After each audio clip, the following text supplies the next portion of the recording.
भोले कृष्ण भगवान की जय। गुरु नारायण भगवान की जय। समस्त भक्तों की जय। हम भगवान के कपिल देव अवतार की कथा पढ़ रहे हैं और कल हमने पढ़ा था कि कपिल देव भगवान ने अपनी माता देवहूति को जो उपदेश दे रहे थे वो, तो उसमें जो है उन्होंने सांख्य योग का वर्णन किया और विराट पुरुष की कैसे उत्पत्ति हुई उसका वर्णन किया। आज 27वें अध्याय से हम शुरू करेंगे। 27वें अध्याय का शीर्षक है प्रकृति पुरुष के विवेक से मोक्ष प्राप्ति का वर्णन। श्री भगवान कहते हैं, माता जी, जिस तरह जल में प्रतिबिंबित सूर्य के साथ जल के शीतलता, चंचलता आदि गुणों का संबंध नहीं होता, उसी प्रकार प्रकृति के कार्य शरीर में स्थित रहने पर भी आत्मा वास्तव में उसके सुख दुख आदि धर्मों से लिप्त नहीं होता, क्योंकि वह स्वभाव से निर्विकार, अकर्ता और निर्गुण है। किंतु जब वही प्राकृत गुणों से अपना संबंध स्थापित कर लेता है, तब अहंकार से मोहित होकर मैं करता हूँ ऐसा मानने लगता है। उस अभिमान के कारण वह देह के संसर्ग से किए हुए पुण्य पाप रूप कर्मों के दोषों से अपनी स्वाधीनता और शांति खो बैठता है तथा उत्तम, मध्यम और नीच योनियों में उत्पन्न होकर संसार चक्र में घूमता रहता है। जिस प्रकार स्वप्न में भय, शोक आदि का कोई कारण न होने पर भी स्वप्न के पदार्थों में आस्था हो जाने के कारण दुख उठाना पड़ता है, उसी प्रकार भय, शोक, अहम, मम एवं जन्म मरण आदि रूप संसार की कोई सत्ता न होने पर भी अविद्यावश विषयों का चिंतन करते रहने से जीव का संसार चक्र कभी निवृत्त नहीं होता। इसलिए बुद्धिमान मनुष्यों को उचित है कि असन मार्ग यानी विषय चिंतन में फंसे हुए चित्त को तीव्र भक्ति योग और वैराग्य के द्वारा धीरे धीरे अपने वश में लावे। तो देखिए, यहाँ भगवान ने ये कहा कि जैसे यदि सूर्य की किरणें जो हैं जल में पड़ती हैं तो जल शीतल है, चंचल है, उससे उसका कोई संबंध नहीं होता सूर्य का। उसी प्रकार ये जो आत्मा है ये हमारे शरीर के अंदर है, ये निर्विकार है, अकर्ता है और निर्गुण है। परंतु यदि ये अपने आप को कर्ता मानने लगता है, अहंकार से मोहित होकर ये जो है अपने आप को शरीर मानने लगता है, कर्ता मानने लगता है, और तो ये जो है बंधन में पड़ता है। यम आदि योग साधनों के द्वारा श्रद्धापूर्वक अभ्यास चित्त को बारंबार एकाग्र करते हुए मुझ में सच्चा भाव रखने। देखिए, यहाँ पर भगवान जो है क्या क्या साधन करने से जो है क्या होता है, क्या हो सकता है, इसका वर्णन कर रहे हैं। यम आदि योग साधनों के द्वारा श्रद्धापूर्वक अभ्यास चित्त को बारंबार एकाग्र करते हुए मुझ में सच्चा भाव रखने, मेरी कथा श्रवण करने,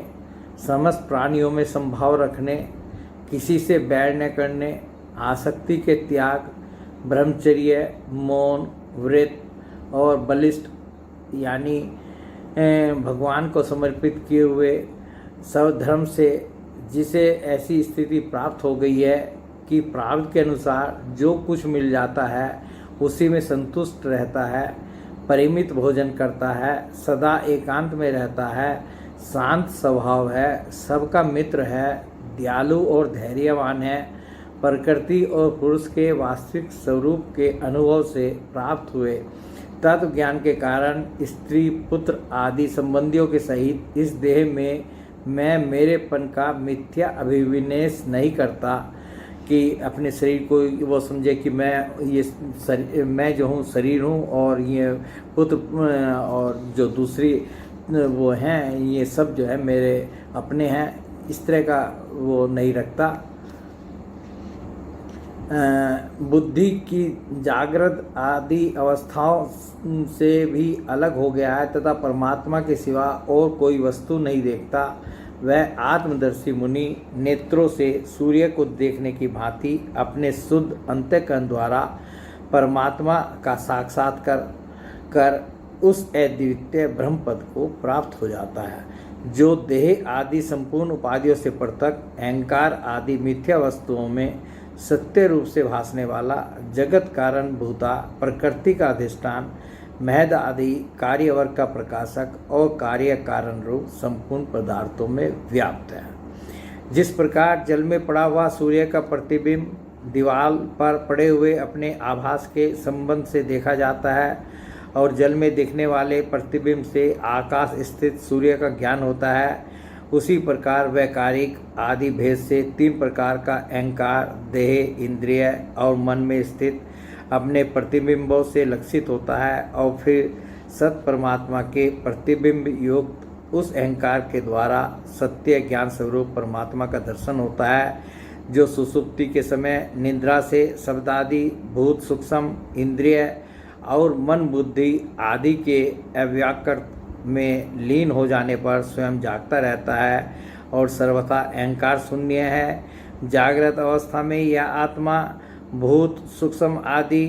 दृश्य वर्ग के दृष्टा रूप में स्पष्टता अनुभव में आता है, किंतु सुषुप्ति के समय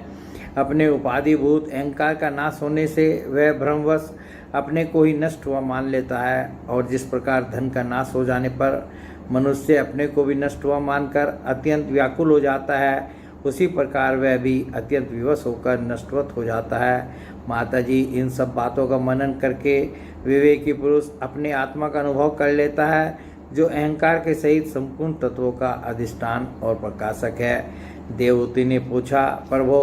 पुरुष और प्रकृति दोनों ही नित्य और एक दूसरे के आश्रय से रहने वाले हैं, इसलिए प्रकृति तो पुरुष को कभी छोड़ ही नहीं सकती। ब्रह्मन जिस प्रकार गंध और पृथ्वी तथा रस और जल की पृथक पृथक स्थिति नहीं हो सकती, उसी प्रकार पुरुष और प्रकृति भी एक दूसरे को छोड़कर नहीं रह सकता है। अतः जिनके आश्रय से अकर्ता पुरुष को यह कर्म बंधन प्राप्त हुआ है, उन प्रकृति के गुणों के रहते हुए उसे कैवल्य पद कैसे प्राप्त होगा? यदि तत्वों का विचार करने से कभी यह संसार बंधन का तीव्र भय निवृत्त हो भी जाए, तो भी उसके निमित्त भूत प्राकृत गुणों का अभाव न होने से वह भय फिर उपस्थित हो सकता है। श्री भगवान ने कहा, माता जी, जिस प्रकार अग्नि का उत्पत्ति स्थान अग्नि अपने से ही उत्पन्न अग्नि से जलकर भस्म हो जाता है, उसी प्रकार निष्काम भाव से किए हुए सब धर्म पालन द्वारा अंतःकरण शुद्ध होने से बहुत समय तक भगवत कथा श्रवण द्वारा पुष्ट हुई मेरी तीव्र भक्ति से तत् साक्षात्कार कराने वाले ज्ञान से प्रबल वैराग्य से व्रत नियम आदि के सहित किए हुए ध्यान अभ्यास से और चित्त की प्रगाढ़ एकाग्रता से पुरुष की प्रकृति यानी अविद्या दिन रात क्षीण होती हुई धीरे धीरे लीन हो जाती है। फिर नित्य प्रति दोष दिखने से भोग कर त्यागी हुई वह प्रकृति अपने स्वरूप में स्थित और स्वतंत्र बंधन मुक्त हुए उस पुरुष का कुछ भी नहीं बिगाड़ सकती। जैसे सोए हुए पुरुष को स्वप्न में कितने ही अनर्थों का अनुभव करना पड़ता है, किंतु जब पड़ने पर उसे उन स्वप्न के अनुभव से किसी प्रकार का मोह नहीं होता, उसी प्रकार जिसे तत्व ज्ञान हो गया है और जो निरंतर मुझ में ही मन लगाए रहता है, उस आत्माराम मुनि का प्रकृति कुछ भी नहीं बिगाड़ सकती। जब मनुष्य अनेकों जन्मों में बहुत समय तक इस प्रकार आत्मचिंतन में ही निमग्न रहता है, तब उसे ब्रह्मलोक पर्यंत सभी प्रकार के भोगों से वैराग्य हो जाता है। मेरा वह धैर्यवान भक्त मेरी ही महती कृपा से तत्ज्ञान प्राप्त करके आत्मानुभव के द्वारा सारे संशयों से मुक्त हो जाता है और फिर लिंग देह का नाश होने पर एकमात्र मेरे ही आश्रित अपने स्वरूपभूत कैवल्य संज्ञक मंगलमय पदार्थ को सहज में ही प्राप्त कर लेता है, जहाँ पहुँचने पर योगी फिर लौटकर नहीं आता। माता जी, यदि योगी का चित्त योग साधना से बढ़ी हुई मायामयी अनिमादि सिद्धियों में जिनकी प्राप्ति का योग के सिवा